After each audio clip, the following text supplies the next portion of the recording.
Dobry din.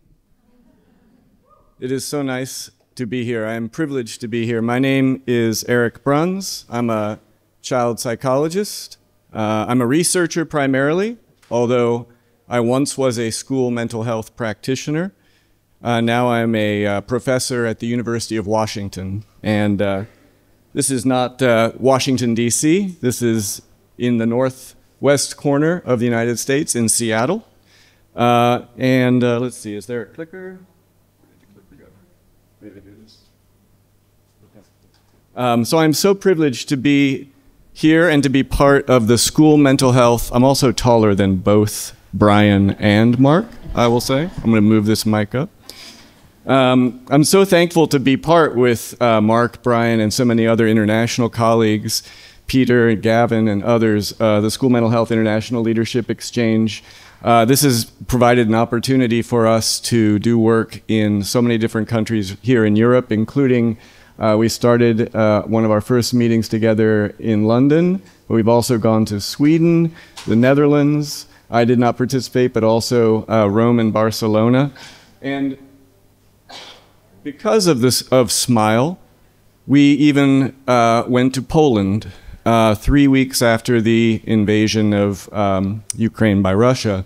And this was because of SMHILE and because of our colleague, Robert Porzak, in Lublin, very close to the border, university in Lublin, invited 3 days after the invasion, said to the SMHILE group by email, who is familiar with disaster behavioral health response? Who could come train our host families, our teachers, who are now receiving thousands of Ukrainian children and families? And so this was something that I was also incredibly privileged to be able to do. Oh, here's my clicker. We spent time in Lublin doing 10 trainings, 3 or 4 a day up until the middle of the night. We went to Warsaw. We did more trainings with school personnel there who were receiving so many children at that time. And then we all got COVID. And because you were not allowed to fly when you had COVID until you cleared, I have spent more time in Poland now, it was 3 weeks, than any other European country. But it was an incredible experience. It was all thanks to the connections that SMHILE, our School Mental Health International Exchange, provided. So a few photos from when we were doing trainings in Lublin. You can see all the supplies that were flying in from all over the world. We were able to meet with individuals who were transforming schools and summer camps into places where families could come when they were fleeing the invasion and the violence that they're leaving behind. Thousands of stuffed animals being sent from all over the world for the children. And I don't know, maybe Valenti can translate what was written on the back of this van. You're going to pass on that? Yep. Yes, so we were told it was Putin is a dickhead. But anyways, it was an incredible experience. All of the thousands of trauma narratives that were turned into posters that the children posted around these places that received them. So this is, you know, the beauty of an international exchange, which many of us Americans, a majority, want to continue. We do not want to isolate ourselves. So it's thrilling to be here. I was really thankful. So I'm part of the School Mental Health Assessment, Research, and Training Center at the University of Washington. You can look up our website there. And I was very thankful for Lenka's introduction about the context for this meeting, because our SMART Center, you know, we like our acronyms. We have SMILE, we have SMART. It's very similar to the working group and SOFA that brings us together. We at the SMART Center are interested in implementing effective practices that, and oh yeah, here we are up in the far north left corner of the United States. So our mission is to promote high quality evidence-based programs and policies and practices that promote the well-being of all students. And so we do this through a combination of research, which is primarily my role, but we also have a training and a consultation center, and we also work in policy at the national and our state level. And so our center has active projects in the northwest of the United States, 720 school districts, which is reaching 3,600 school buildings. One way, shape, or form, we are doing training and implementation in this many places. And then again, we have many millions of dollars in research grants. And our whole idea here is to meet the needs of schools and educators based on existing evidence. If that evidence does not exist, then we must create it. We must learn about new ways. And similar to many of the themes we've heard from Gavin, for example, he concluded with the statement that we have to find the smallest intervention possible to make the most effect. That is one of the things that our center is very much focused on, is because educators have so many demands on their time and such a huge role, how can we invest the littlest amount in preparing them to support student wellness that is going to get the biggest effect? And those are some of the things I'm going to talk about today. So here is the Northwest of the United States. We are doing many virtual pieces of support to remote communities in Alaska as well. These are places that we have done trainings virtually or in person. And what we've learned, I'll just leave you with 4 things briefly. 4 things to consider. One is similar to what we've heard from other speakers. To make effective change in your local schools, as well as at scale, you must build systems and teams. You must work together to ask, in our school or in our community, what are the problems and what are the solutions that we will together decide will get us to a better place.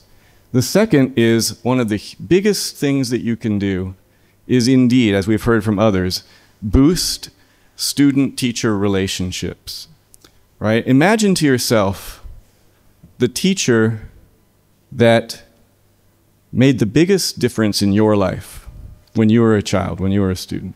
Put the picture of that teacher in your head. Okay, does everybody have that picture? So raise your hand of 2 options. 1, they were the most important because of the things they taught you. Option 2, they were the most important to you because of the way they made you feel. Okay? So option 1, the things that they taught you. Yep, it's going to be. Option 2, because of the way they made you feel. Right? So everything about engagement and behavior and safety boils down to relationships. I was a little bit disruptive when I was a student. Maybe some of you were. Did you tend to be disruptive in the classroom of the teacher, your favorite teacher? Probably not, because that would ruin that relationship you have that was very important to you. This is the most important thing we can do, in my opinion, to promote wellness and safety in schools. So last 2 points, if we have time.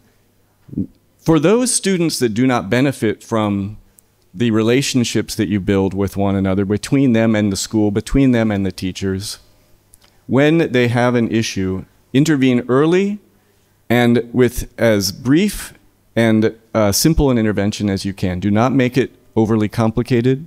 Do not spend 20 sessions with students when 4 sessions or 2 sessions may be adequate. This is a problem we have in the United States. We use master's level licensed clinicians employed by a mental health agency to see our students. They're not part of the school, and their training says, I must spend 10, 15, 20 sessions with this person, with this student. We do not have that kind of time. We have hundreds of children in need. So brief interventions can be just as effective and much more appropriate for schools. And in addition, we do not need to use licensed mental health providers. Our research, because we have had to implement these programs all over the Pacific Northwest of the United States, has shown that if we use bachelor's level or even people who do not yet have a college degree to do these brief interventions with appropriate supervision, it is just as effective as highly trained licensed mental health clinicians. Now we'll see if I have enough time to get to any of the details, but those are the 4 points that I would want to make. The first one about building partnerships. We heard about bringing teams together. Teams at your district. I don't know what you call districts in Czech Republic. How do you call, is it a school district, or in Canada they call them boards, for example? But at the district level and at the school building level, have a team that comes together to look at the data, to talk to one another and ask, what is it we most need to focus on? Part of this process is about examining what you currently have and strategically de-implement or remove programs that are not important. There was a study in the United States, I don't know if this is true in Czech Republic, but a study of how many prevention programs the average American school has at once. How many different programs? What is your guess? Anyone have a guess of the number that of programs the average school has for Tier 1 prevention? 15. 15. Yes, it was 14 different programs. We cannot focus on 14 different programs if we're a teacher. We need to de-implement as much as add programs. So bring together people from the community, from your school, to look at the data and ask, how will we have one strategy that we're all on the same page about? Part of this really should be, as others have said, screening, asking which students are experiencing the most needs so that we can intervene with them as early as possible. And finally, use data throughout this process. So here are some of our teams in and around Washington State. There's our training director, Kelsey Schmitz. And these are the people that are coming together for the many dozens of school and district level meetings we have where they are trying to figure out what to do. So here is an example. Shortly after COVID, we were invited into a school district in Eastern Washington. They were seeing, this is the year after the return to school from COVID. This is an elementary school. I don't know if you track, in the United States, we have to track the number of discipline events that happen, the number of times a student is removed from the classroom or suspended. It's very important and powerful data to look at, and it's legally mandated in most places, which is very helpful when you are trying to plan. So we learned that in this school, after the Christmas break, 270 discipline events in one elementary school per month. So they're using these data and saying, how do we make sense of this, and does this tell us what we need to focus on? We say, okay, what programs do we currently have and what do we need that could address this problem? At Tier 1, supports for all across the whole school. For the students who are just beginning to show problems, and treatment for those few students who may need more intensive treatment. Take this structured approach, look at the data, ask what do we currently have, what could we do better? It's very simple, really. And so they say, okay, we're going to get together and look at the data, and look, you can see the triangle right here, right? They're putting in the ideas of what they currently have and what could be different in the future. Very simple. This was all of the things they currently had. They are asked to put a sticky note of all the things at Tier 1, Tier 2, and Tier 3. And like I said, we cannot just add. We have to take things away. Because not only does the typical school have 14 different programs, they're also typically implemented poorly. So part of this teamwork is about de-implementing as much as implementing. Second point, the majority of our schools and districts that do this process come to the conclusion we need to make better relationships between our teachers and our students. And so the reasons to do this are it improves social emotional health, it improves engagement with the school, it improves academics, and it improves the sense of belonging, and it reduces problem behaviors. The data shows it over and over again. So we have one program, for example, called Establish, Maintain, Restore. It's a classroom strategy that and this is something you could consider for your teacher training program or perhaps after they have become teachers, specific steps for educators to build trust with all the children in your classroom, to maintain by continuing positive interactions. So it teaches and has teachers practice. They start by making a list. They have their roster of all their students. And they say, which of these students do you feel most connected to naturally? You say, okay, which students do you feel the least connected to, just sharing personal kind of interests, the ones that you feel most naturally connected to? You take the bottom 3 students of your, as a teacher, natural connection, and that's where you start. You start by asking them each day, how are you doing today? I remember your dog's name is Max. How's Max doing? Right? Start with the students you need to create those relationships with the most. And what we see is, and I'll zoom over here, this is disruptive behavior events in a controlled study doing that program versus comparison. You can see 2 times less disruptive behavior, more time on task, and better relationships. One more point about relationships. It can be so simple. Do you in the Czech Republic do positive greetings at the door? Raise your hand if you do positive greetings at the door. A teacher simply does a fist bump or a greeting for every student. Seems pretty simple, right? When that school that I was showing you with this amount of discipline, the next year was when they came together and they said, we are still having these problems, 200 discipline events per month. They did something here right after the Christmas holiday, and look where the discipline was the 2 next months. What did they do? They simply had every teacher greet the student at the door and say, hello today, you know? Hello, Anna. I'm so glad you're here today. I'm so glad I can be your teacher today. Let's have a great day. 3 times less discipline events simply from asking the teachers to do this. And then we evaluated. Here's our research in the school. Draw a picture of positive greetings at the door. And so here is one of our students. I like when you greet me at the door because we talk about our feelings. It's like, I can't even read what this says. So I'm so glad to be here. Okay, that's the teacher. This is the drawing. Not from the teacher, from the student. And here are some of the quotes from the students. I like being greeted at the door. It makes me feel nice, makes my day better if I'm feeling down. They are good because they make me feel happy to be here. And this one is, this breaks my heart. I like you giving me hugs. They hug the children. If the children say it's okay, if you would rush us and don't greet us, I would cry. It's very sad. So I think I'm probably out of time, or maybe 3 more minutes. Is that okay? Okay, so this is the most important thing, is that the simplest things can make the biggest difference, but it requires people coming together and committing to it. The teachers, the principals.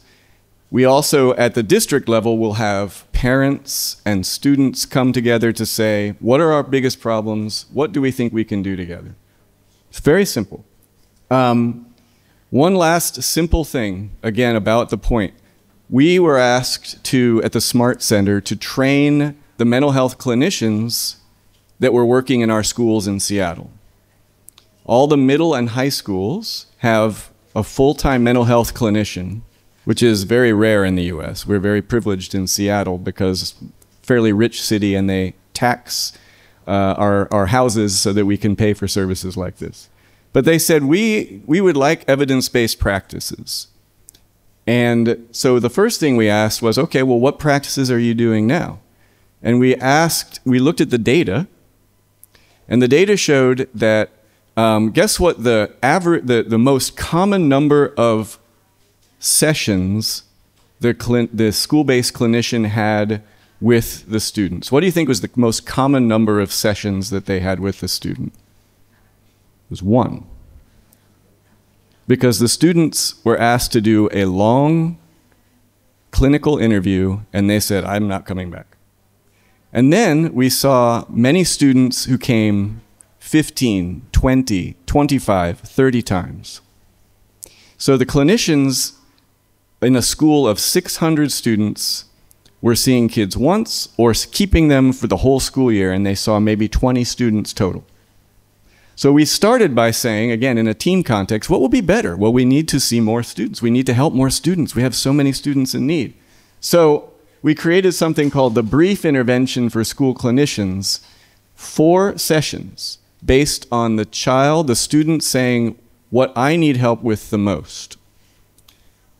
Using problem solving. Problem solving is an evidence-based intervention. It simply has the clinician help the student identify steps that they come up with themselves that would help them with whatever their top problem is. Here's another little bit of trivia. Guess what the most common, by far, problem that students came to mental health clinicians in the school for? They were referred, they were seeking out, they knew this clinician, this mental health helper was there. What was the number one reason that the students came to the clinicians? Any guess? Stress. Stress related to what? School.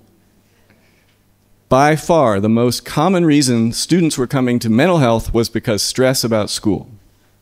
So this clinician usually was helping solve problems about having a conversation with the math teacher about all the work that they are late with, communication skills, the student coming up with a plan for themselves to figure out how to help themselves with school often, or maybe with family, or maybe with friends.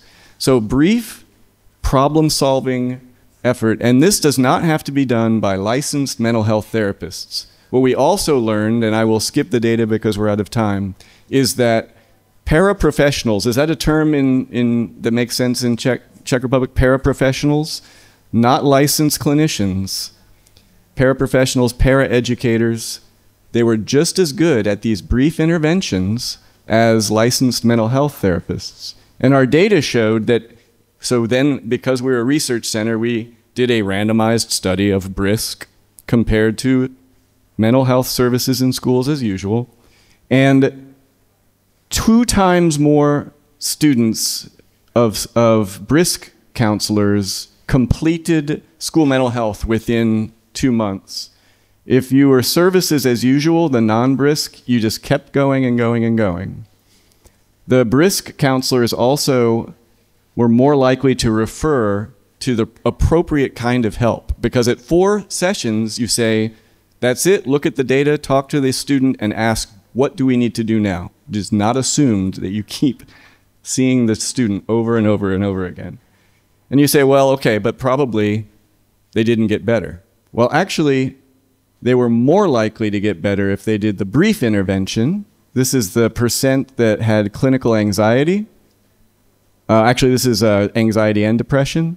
They were more likely to improve by 2 months with BRISC than if they were seen using traditional services. So I will stop there. The whole point here is that sometimes being very simple and having some very simple strategies, like Gavin was saying, is the most important. Work as teams within your school building. Focus on relationships. You can provide very brief interventions for the students who need more help. And if you can use many different kinds of staff. It does not have to be licensed mental health clinicians to be helpful for students. And so with that, I will leave you up with a picture of me at the castle yesterday. I love your country. Thank you so much for inviting us.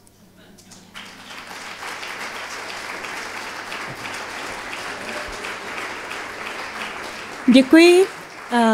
Eric, there's one question in Slido for you, and I think it might be quite quick to answer. You said you're a mental health school practitioner. Is that a common position in your country? How does it work? Oh my goodness. Well, Mark is the real expert. 30 years ago, I met Mark, And Mark has run the National Center for School Mental Health. He founded it. And there are so many different kinds of people who serve as a school mental health practitioner that we use a very generic term in our work, practitioner. Because you bring your team together and you say, who will we use? Because in one state or one community, it may be the licensed professionals who are employed by an outside agency. In another building or another district, it might be school staff, it might be the school counselor. In another place, it might very well be your school psychologist. In another place, it might be school social workers. We have to figure out in each individual school and district and community who the person will be, because many people can do this work. They will all come at it from a slightly different angle, but it's going to be a very diverse set of groups, people, if you look at an entire nation worth of school mental health practitioners. Would you agree, Mark? Yeah? So they're not all one kind of people. Thank you, Eric. Thank you. Yeah.